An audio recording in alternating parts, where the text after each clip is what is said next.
La méningite à méningocoque représente un problème de santé publique majeur en Afrique. Des épidémies récurrentes surviennent pendant la saison sèche dans les pays situés dans la ceinture de la méningite.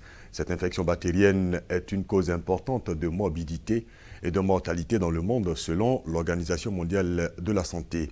Il existe heureusement un vaccin pour prévenir cette grande tueuse. Méningite à méningocoque, quelle prévention? C'est le thème cette semaine d'Hebdo Santé qui reçoit Dr Elia Aka Gilberner, médecin pharmacologue. Bonjour docteur. Et bonjour M. Franck Estache. Heureux de vous retrouver sur le plateau d'Hebdo Santé. Alors vous n'êtes pas seul, docteur Kofi Guy Roland Arnaud, médecin généraliste, diplômé en épidémiologie et statistique en santé. Bonjour docteur. Bonjour M. Franck. Alors vous êtes également membre actif au sein de l'ONG M-Afrique, Association internationale des médecins pour la promotion de l'éducation et la santé en Afrique, à qui nous disons également grand merci pour sa constance à cette émission. Merci. Alors, de façon générale, on connaît la méningite, mais là, on entend méningite à méningocoque. Messieurs, pourquoi? Ok, merci M. Franck. Également merci pour l'occasion que vous nous donnez ce matin de discuter donc, de ce problème majeur de santé publique. Alors, je veux dire simplement, on parle de méningite à méningocoque parce qu'il s'agit donc d'une infection des méninges particulière due à un gemme bien précis qui est le Neisseria meningitidis. D'accord. Voilà. D'où le nom à À méningocoque. méningocoque. Et il existe plusieurs agents pathogènes responsables donc de méningite. Mais là, pour le cas spécifique, le gemme en cause, c'est le méningocoque, raison pour laquelle on dit méningite à méningocoque. Alors, docteur Elia, donc, il y a plusieurs formes de méningite, si on comprend. Oui, comme il a dit, je suis d'accord avec Dr Kofi, il y a plusieurs germes, disons, plusieurs microbes qui donnent les méningites. Et ici, comme c'est précisé dans le thème, méningite à méningocoque. Et souvent, vous allez voir méningite à méningocoque, on met S à méningocoque, pour dire qu'il y a plusieurs méningocoques qui sont responsables de méningite. Et donc, on a déjà même dans le groupe des méningocoques, on a plusieurs germes. Maintenant, dans tous les germes, on a beaucoup de germes qui sont responsables de méningite. D'accord. Nous allons voir donc cela tout à l'heure, savoir pourquoi et comment reconnaître une méningite à méningocoque.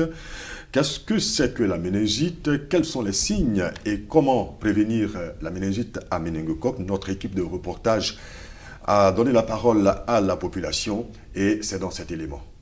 Je sais que la méningite est une maladie qu'on trouve dans les zones, comme on dit, dans les zones tropicales. C'est une maladie, je sais, qui est un peu causée par la poussière, à ma connaissance. Il y a une maladie qui attaque le système respiratoire, non? C'est ce que c'est de la méningite.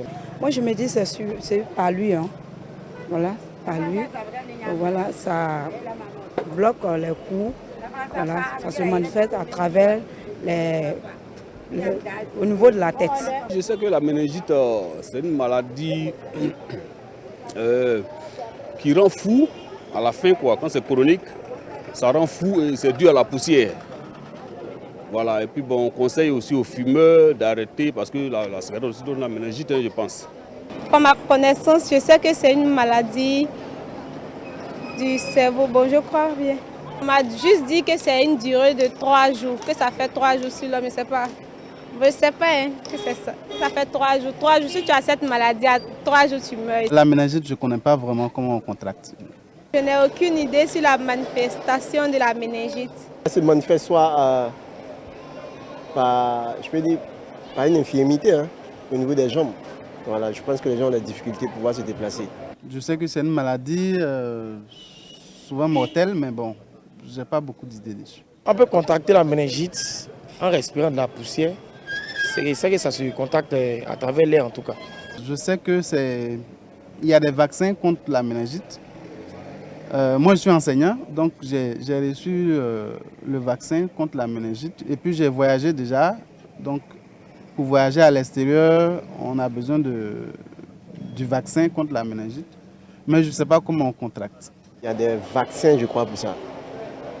Il y a un vaccin pour ça. Parce que souvent, je crois qu'à l'Institut d'hygiène, ils font aussi des vaccinations par rapport à ça. Alors, monsieur, voilà, on a entendu beaucoup de choses. Est-ce que vous avez un commentaire à faire à la suite de ce qu'on a entendu sur ce que c'est que la maladie, les signes, comment est-ce qu'on contracte, comment est-ce qu'on peut prévenir la maladie? Les populations sont allées dans tous les sens, hein, mais vous êtes là, grâce à vous, on aura donc les informations justes. C'est ça. Alors, qu'est-ce que c'est que, je veux dire, la méningite à méningocoque? C'est vrai, vous nous l'avez dit tout à l'heure, Okay. c'est la méningite due donc au germe méningocoque, Okay. hein, mais pour les citoyens lambda. Ok. Alors, je vais être plus terre à terre pour qu'on puisse mieux comprendre. Parce qu'au regard de ce qu'on vient de voir, la population en général ne connaît pas ce qui c'est que la méningite. Alors, l'expression est simple. Quand on dit méningite, d'abord, il y a les méninges et it qui en médecine veut dire inflammation. Donc ici, la méningite, c'est une inflammation d'origine infectieuse des méninges. Les méninges, il s'agit donc des enveloppes qui recouvrent le cerveau. Et en plus des méninges, il y a aussi une atteinte d'un liquide qu'on appelle le liquide céphalorachidien. Alors c'est ce liquide-là qui permet, si vous voulez, de solidariser donc, le parenchyme cérébral de la boîte crânienne, donc de l'os qui recouvre le cerveau. Alors, quand on parle de méningite, en réalité, c'est que c'est un germe qui va, la méningite précisément, c'est un germe qui va pénétrer donc dans l'espace sous-arachnoïdien, l'espace où se trouvent les méninges et le liquide céphalorachidien, et qui va infecter donc ce liquide et ces enveloppes.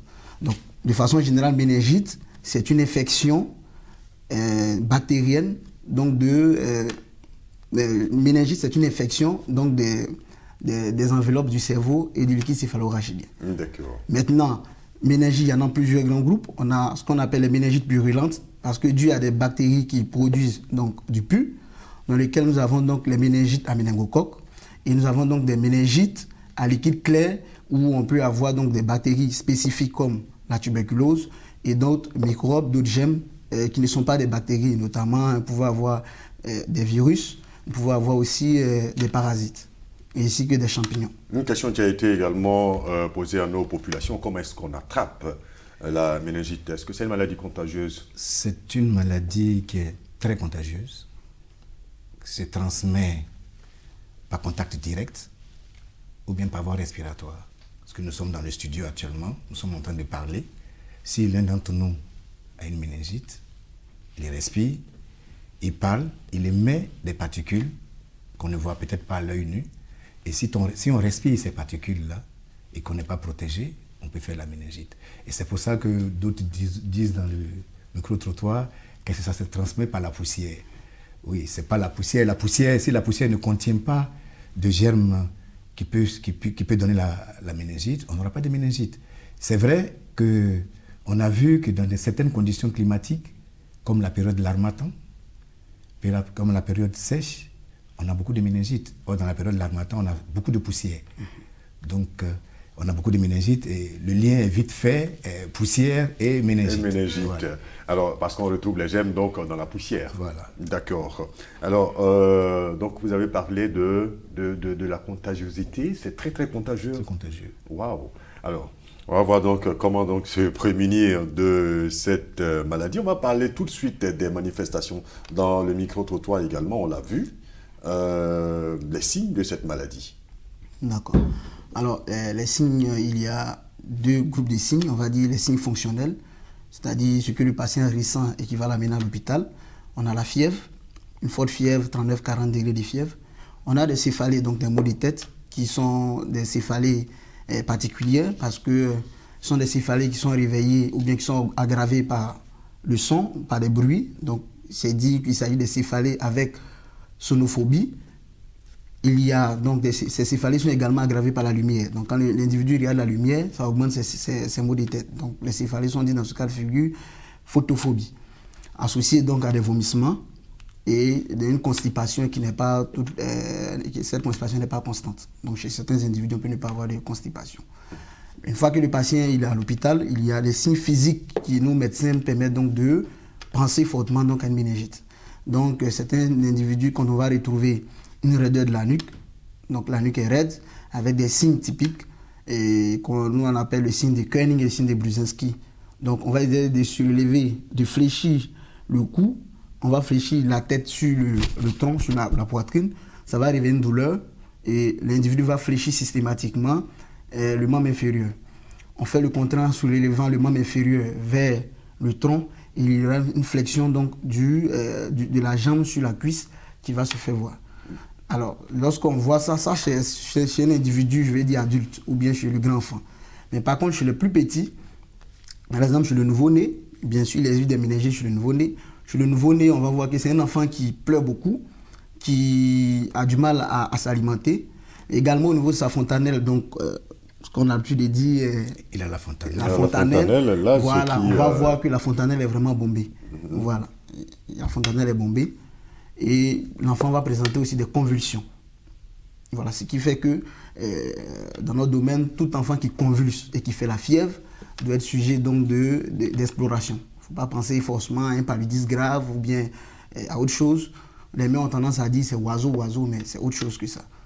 Est-ce qu'il y a un examen pour vraiment déterminer véritablement que c'est une méningite? Bien évidemment, c'est pour ça que j'ai dit ce sont des signes qui nous font évoquer fortement, mais ça ne permet pas de confirmer la méningite. Là, vous recommandez donc un examen, c'est lequel? Voilà, parce que quand on a ça, on parle du syndrome méningite. Et là, à la suite de ça, il faut faire une ponction lombaire. Il faut une ponction lombaire à l'aide d'une aiguille particulière. On va piquer dans le dos pour recueillir le liquide céphalorachidien que je vous ai dit en amont que c'est contaminé par le microbe.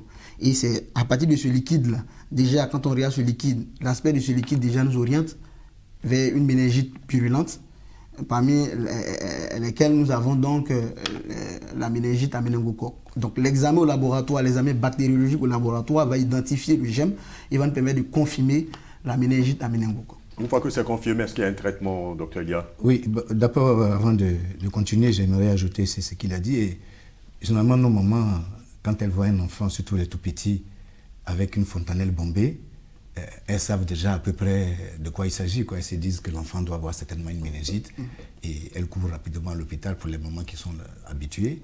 Et il a dit, les enfants ont une particularité, ils sont irritables, ils sont agités. Et puis, Dieu merci, cette maladie peut être traitée. Il y a des traitements curatifs. Je vais laisser le soin après au docteur Kofi qui est plus habitué au traitement pour parler de ça. Cette maladie est traitable, il y a des antibiotiques, mais malheureusement l'utilisation abusive des antibiotiques fait souvent qu'on a des résistances. Et ça pose des problèmes des traitements, parce que l'utilisation, la gamme en une des antibiotiques pose des problèmes. Mais malheureusement, on a vu des gens qui ont été correctement traités pour la méningite et qui en ont fait soit des complications et qui sont décédés. Ça arrive.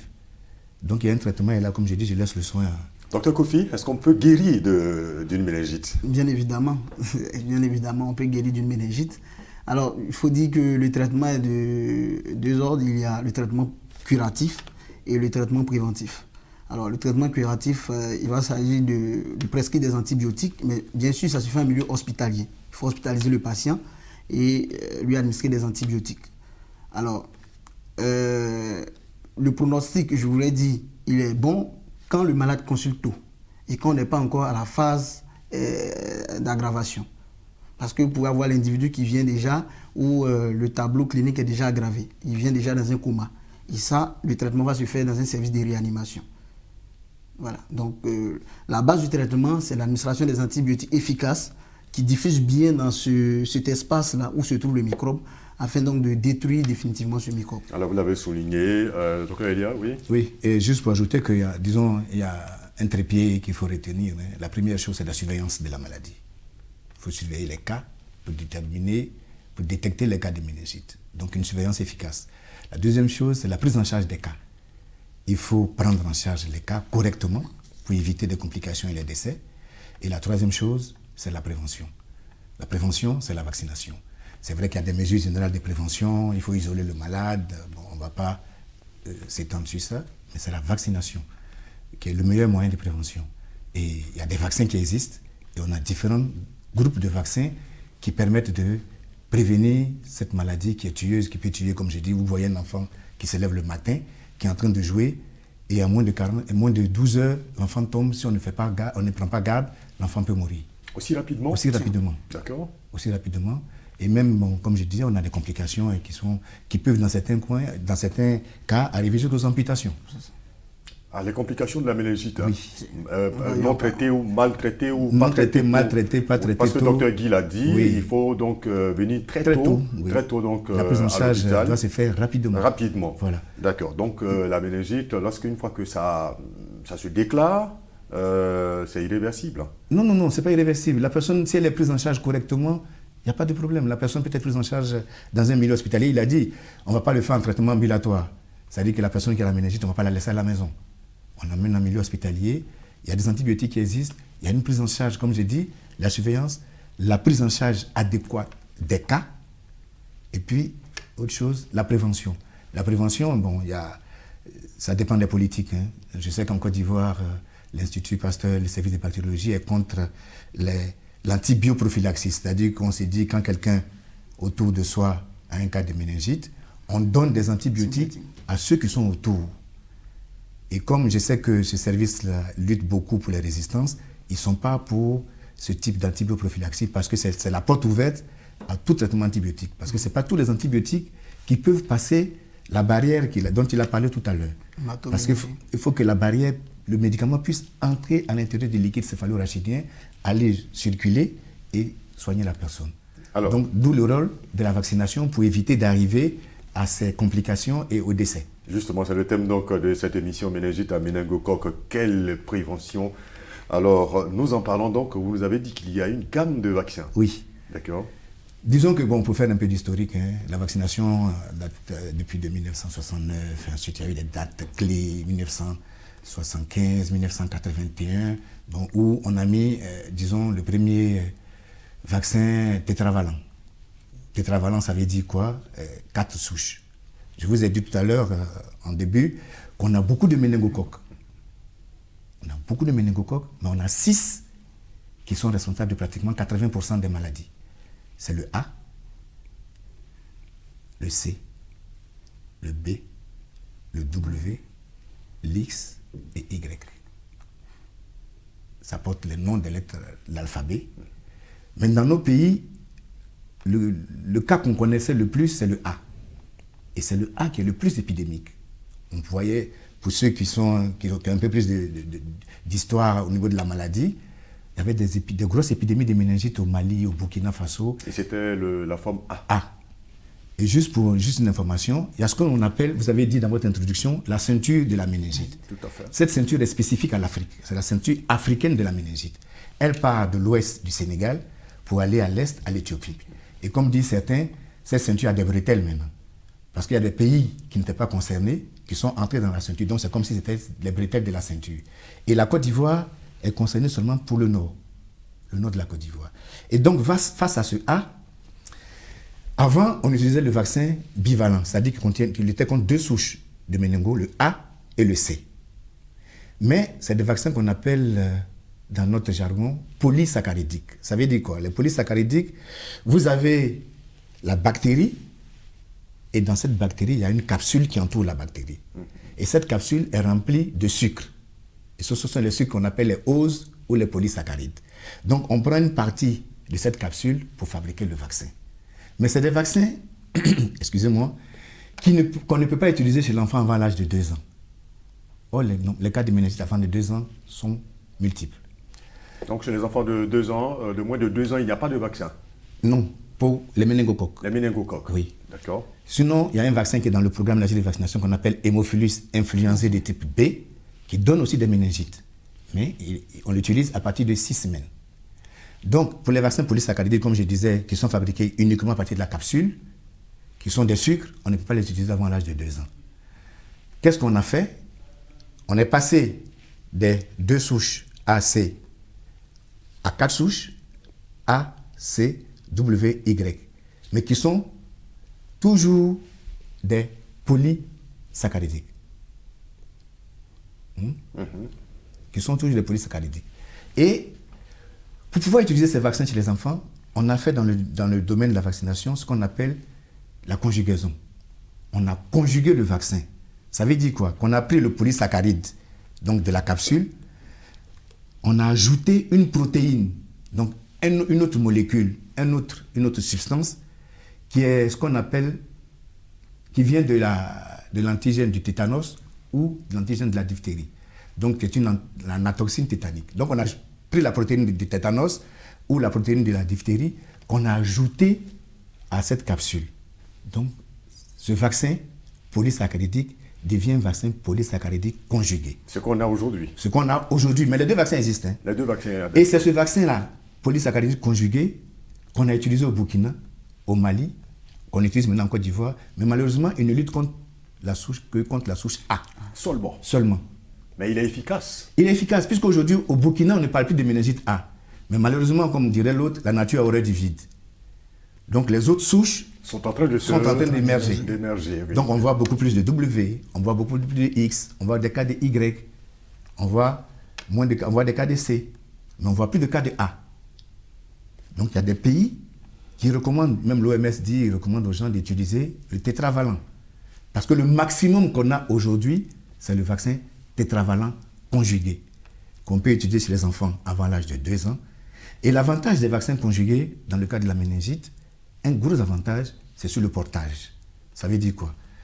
Nous sommes ici, si on vient nous faire des prélèvements, si nous ne sommes pas vaccinés, on nous fait des prélèvements au niveau nasal, qu'on va analyser au laboratoire, on va voir que nous sommes porteurs de la bactérie.